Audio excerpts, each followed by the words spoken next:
Hi everyone, welcome to Dear BAMf, the show for PR and marketing pros like you, hosted by Beck Bamberger of BAM. BAM is a communications agency that believes stories move the world. We move stories forward for technology-driven brands that challenge, change, and create entire industries. Today, on the Dear BAMf podcast, we're talking with Josh Thomas, VP of Marketing at Flock Safety.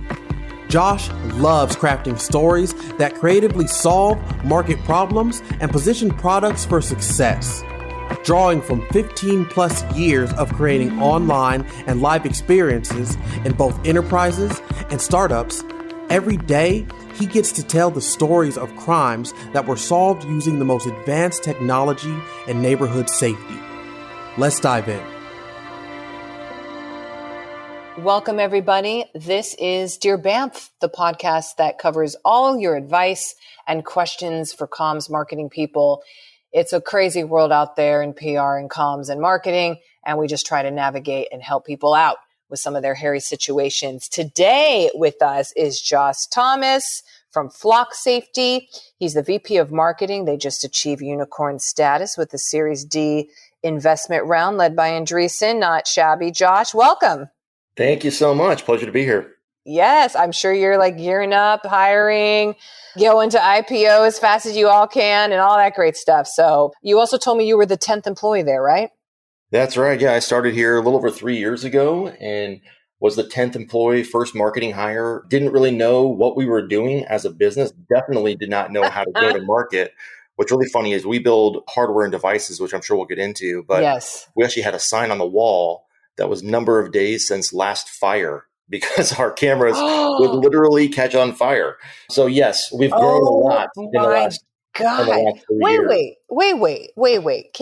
Why were they catching on fire? Well, when you're dealing with batteries and electronics, sometimes they would tend to overheat. And when you're doing different types of experiments to figure out how they can work in all weather conditions, we ended up having fires. And so it was a funny thing, days since last employee got injured. Nope. In our case, it was days since last camera got on fire. Wow. Well, maybe that was some crisis comms for you. Who knows? But why don't we tell us, for people who are not familiar, Flock Safety, what does it do? Yeah. So Flock Safety, we talk about ourselves as we're in the business of solving crime. I think a lot of people don't know the volume of crimes that are committed every year, but there's a little over 7 million property crimes. Property crimes, things like in the States? In the U.S., yeah. So something like someone steals a package off your doorstep or breaks into your car. There's about 7 million of those every year. And the majority of those go unsolved. In fact, it's 82%. So if someone is to break into your car and steal something out of it, 4 to 5 times they're going to get away. We believe there's an opportunity to solve that. Our company was started by a couple of engineers who believe that the opportunity here is to capture better evidence. So if you go talk to any law enforcement agency, they'll tell you what I need is I just need better details on what happened. If somebody does this at night or even during the day and you don't know who they are, your doorbell cameras aren't going to be able to provide the evidence that you need to go start an investigation. So what's interesting is that most crimes happen with a vehicle, a car. People drive somewhere, commit the crime, and drive away. So our technology is focused on capturing those vehicle details, the objective evidence needed to go start an investigation. So we build devices that can read license plates and use machine learning to decode that evidence and then deliver to the right person at the right time. So we're talking physical hardware products. We've got hardware engineers and software people. We're writing the code, machine learning, and then going and installing all those cameras out in the field. Wow. Now, how many cameras does it take to, let's say, cloak a neighborhood? Yeah, so it really depends on the size of the neighborhood and kind of what it looks like. But to give you a sense of scale, we typically have about 2 to 3 cameras in a neighborhood. But we also work with small businesses, city officials. We're actually becoming the preferred technology to solve crime in 1,200 cities across the country. So we have grown tremendously, as you alluded to kind of in the beginning part of this conversation. Well, what a ride you're going to be on, Josh. This is going to be exciting for you. So obviously you survived in this startup time and you've been 10th employee. Now you guys are at 300 plus. What are you most proud of accomplishing in this last, say, year? Yeah, well, I'll tell you, almost exactly a year ago, our company helped solve our first Amber Alert. So you get that. Yes, the screeching thing. Yeah. If you're in California, you definitely know that. Yeah, so you and me, we can't really do a whole lot with that information, but people might see something, they might call a hot tip line. What our technology does is it captures vehicles and vehicle information. And so it was in Georgia, and a police department had a stranger on stranger abduction, which terrifying. But somebody had kidnapped Huh. a 1-year-old baby, and all that the eyewitnesses knew was that it was a maroon Acura SUV. That was it. But our technology was Huh. able to filter that information, find the suspect vehicle. In less than a couple hours, they're able to find that child unharmed, return it to its mother, and make the arrest of the suspects. And so since that time, what's been really powerful is we learned a lot from that from a technology standpoint, and we actually built an integration with the National Center for Missing and Exploited Children. So they're the people, Wow. that's the company that powers the Amber Alerts. So when you get that text message, the NCMEC sends out that alert. Well, now our company integrates directly with them. So any Amber Alert anywhere in the country, if it gets sent out, our cameras get that information. If that car drives by any one of our cameras in any of those 1,200 cities, instantly law enforcement will know that that car drove by our camera, and they can go dispatch and make the arrest. And Wow. since that integration has been live, we've been able to help with over a dozen missing person cases. So I would tell you that the thing I'm most Wow. proud of is, Saving working lives. for a company that can, it's literally, yeah, right. It's out there like doing this. And I get to be a part of helping tell the stories of how powerful that is. Ah, that is freaking great. I love it. So what are your favorite ways to tell a story right now? Yeah, well, I Those think are that, fantastic stories, obviously. yeah, I mean, obviously the national stories like that are incredibly powerful, and they can give you a different sense of confidence and credibility in different national publications. But I'll tell you this, my favorite thing is actually the hyper local kind of PR Yeah. channels. Yeah. I really like when we can tell the story in the Augusta Chronicle or the San Mateo Daily Journal. Yeah. Because here's why. If you think about what we're talking about, our technology is built for small communities. It's for neighborhoods and Yeah. businesses to work with their local police to stop crime and do so in a kind of a more ethical, principled manner. We believe that that's totally possible.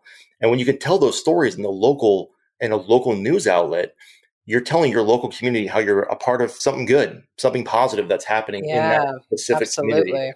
And the other thing, if you think about it, those communities every night at 6:00, it's the same news story, right? Yep.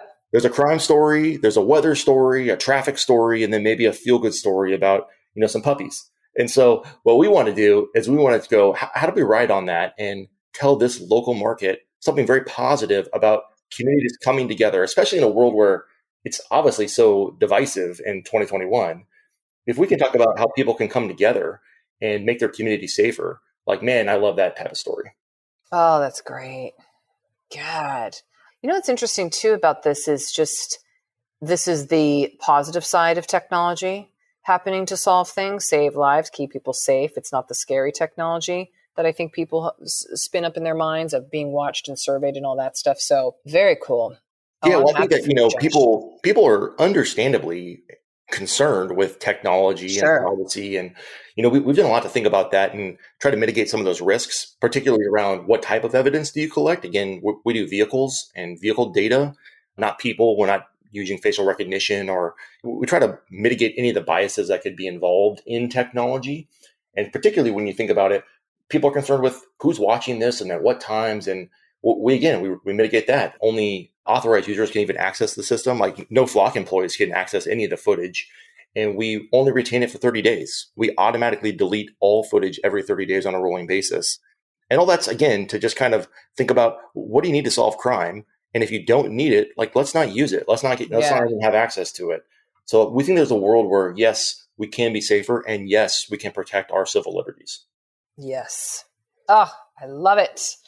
Okay. Well, Josh, we got a couple of hairy questions here. So let's pop in. Yeah, bring it. Let's talk about it. Got. First one, Dear BAMf.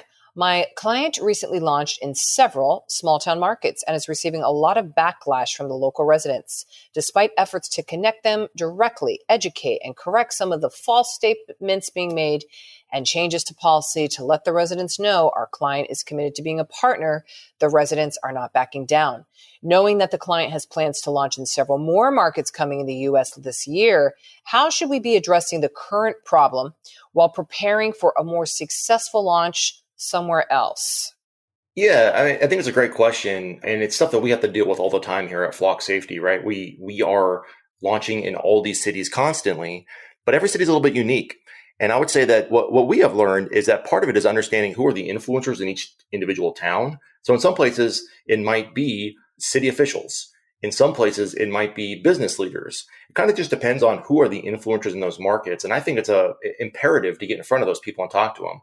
Again, I also go back to that kind of local PR push. There's a local communication aspect to all of these things where what are the local newspapers? What are the local outlets?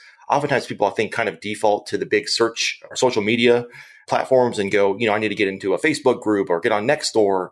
And honestly, I find that those things aren't really the most valuable places because people tend to act on social media how they wouldn't act in real life. And so what I think is important is let's actually meet people and get in front of the influencers.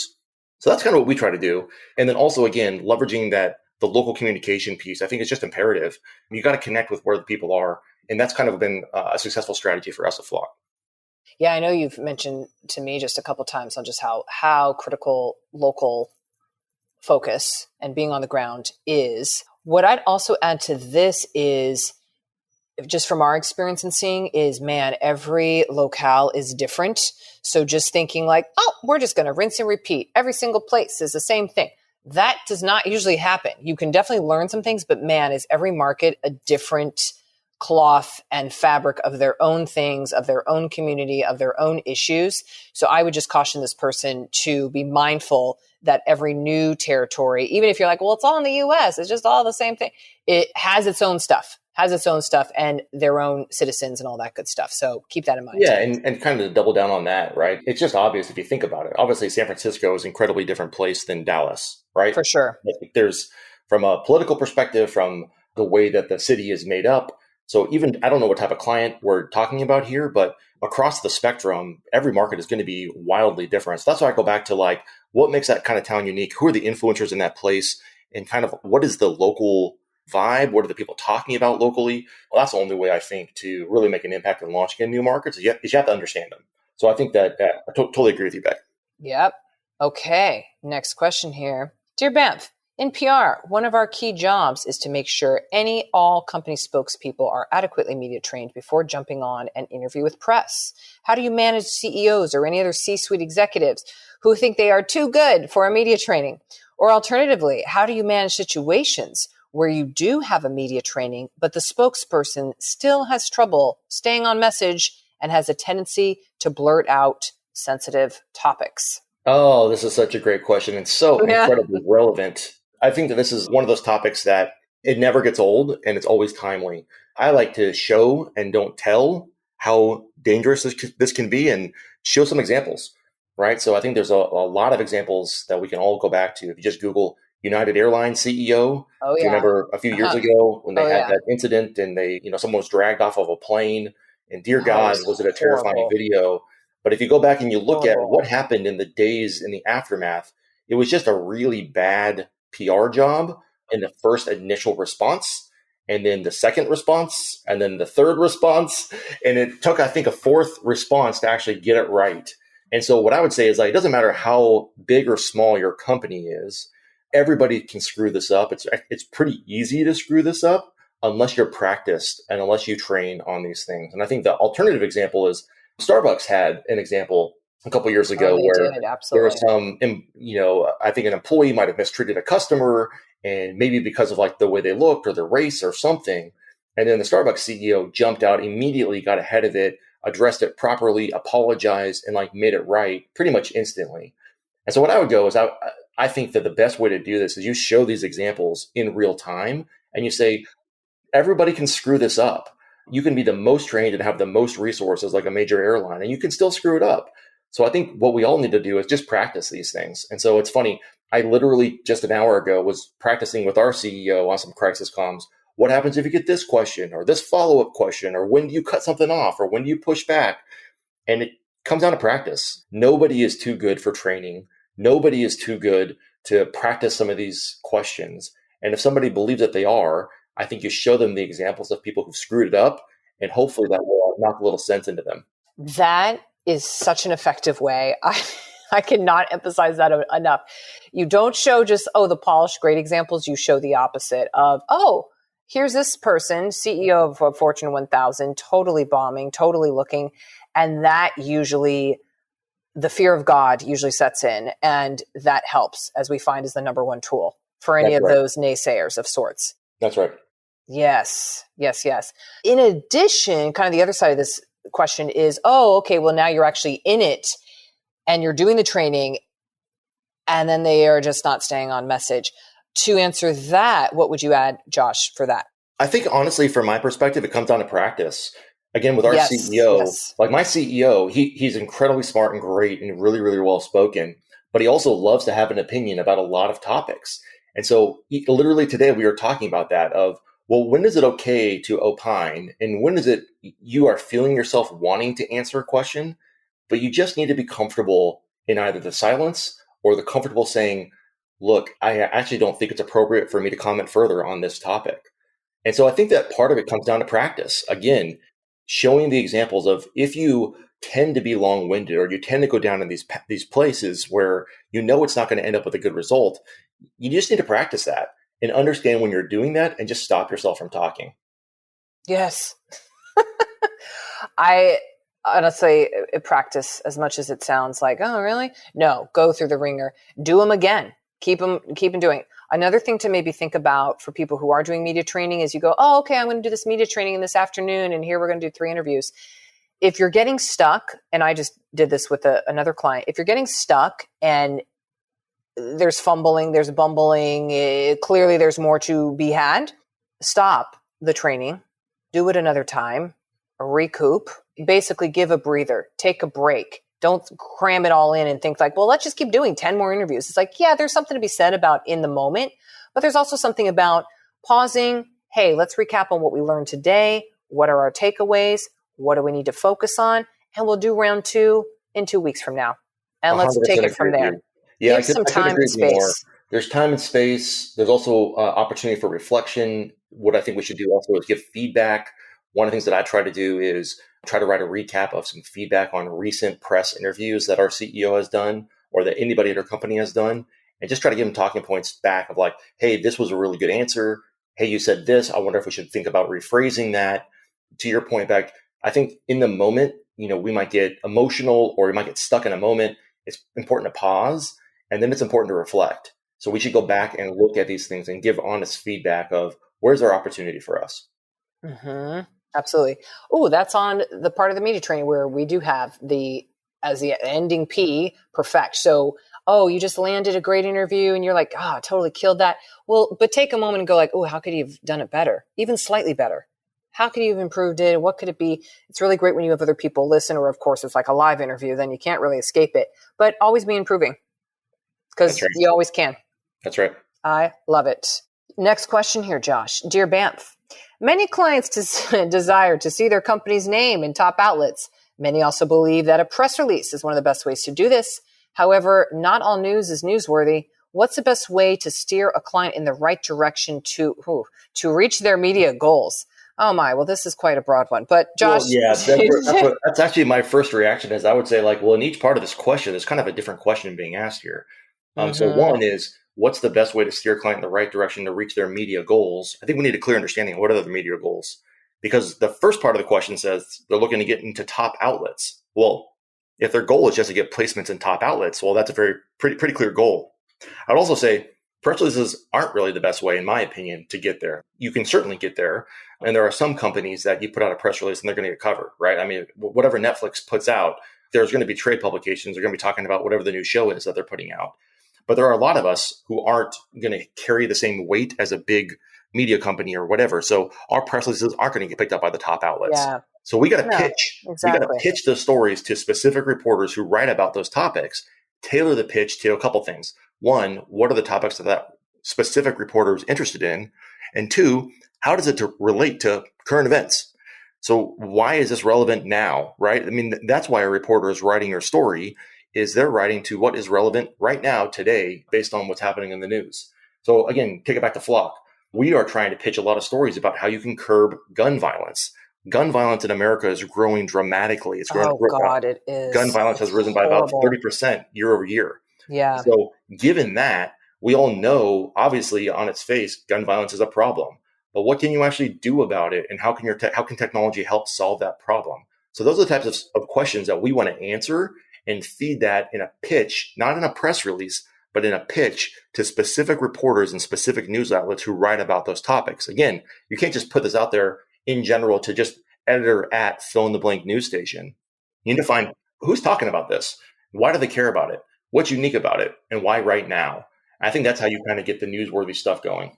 Yeah, man, for this person, this poor soul who's thinking like, oh, let me just, if this is a thought, oh, let me just crank out press releases and let me get going on that. No. That is absolutely no guarantee at all of any coverage of any sort. And it's really not even an SEO play anymore too, because all Google and the like have gotten quite savvy to just companies trying to check out these, and they won't even come up necessarily from an SEO perspective. So it's really a poor form for that.